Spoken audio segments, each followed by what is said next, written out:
കുന്നംകുളത്ത് 75% പോളിംഗ്. ഏറ്റവും ഒടുവിൽ ലഭിക്കുന്ന വിവരം അനുസരിച്ച് 74.23% പേർ വോട്ട് രേഖപ്പെടുത്തി. അന്തിമ കണക്ക് വൈകും.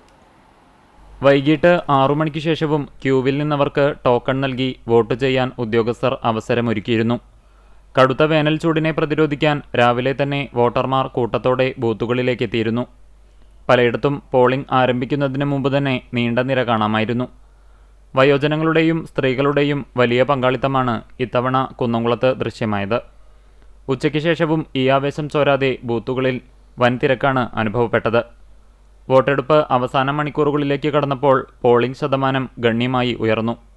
കനത്ത ചൂട് കണക്കിലെടുത്ത് വോട്ടർമാർക്കായി വിപുലമായ സൗകര്യങ്ങളാണ് തിരഞ്ഞെടുപ്പ് കമ്മീഷൻ ഒരുക്കിയിരുന്നത്. എല്ലാ ബൂത്തുകളിലും കുടിവെള്ളവും വരി നിൽക്കുന്നവർക്കായി തണൽ പന്തലുകളും സജ്ജമാക്കി. മുതിർന്ന പൗരന്മാർക്കും ശാരീരിക ബുദ്ധിമുട്ടുള്ളവർക്കും തടസ്സമില്ലാതെ വോട്ട് ചെയ്യാൻ വീൽചെയർ സൗകര്യവും സന്നദ്ധ പ്രവർത്തകരുടെ സേവനവും ലഭ്യമാക്കി. സമാധാനപരമായ വോട്ടെടുപ്പ് ഉറപ്പാക്കാൻ കുന്നംകുളം ടൗണിലും സമീപ പഞ്ചായത്തുകളിലും കനത്ത പോലീസ് സുരക്ഷയാണ് ഏർപ്പെടുത്തിയിരുന്നത്. ആവേശകരമായ വോട്ടെടുപ്പിനിടയിലും ചിലയിടങ്ങളിൽ യന്ത്രത്തകരാറുകൾ വോട്ടർമാരെ ബുദ്ധിമുട്ടിച്ചു.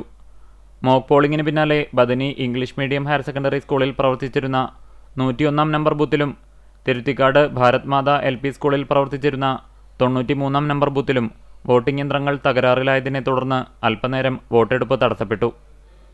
ഉദ്യോഗസ്ഥർ ഉടൻ തന്നെ ഇടപെട്ട് പുതിയ യന്ത്രങ്ങൾ സ്ഥാപിച്ചതോടെയാണ് വോട്ടെടുപ്പ് പുനരാരംഭിച്ചത്.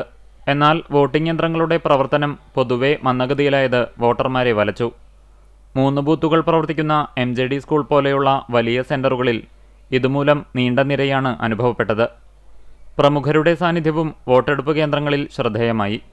പ്രശസ്ത നടൻ VK Sreeraman Vaduthala government LP സ്കൂളിലെ 71 നമ്പർ ബൂത്തിലെത്തി തന്റെ വോട്ട് രേഖപ്പെടുത്തി. വോട്ട് ചെയ്തു.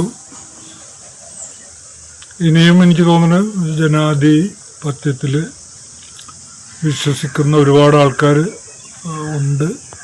അവരുടെയൊക്കെ ഒരു വോട്ട് രേഖപ്പെടുത്തലായിരിക്കും ഇത്തവണ കൂടുതൽ പ്രകടമാവുക എന്ന് എനിക്ക് തോന്നുന്നു.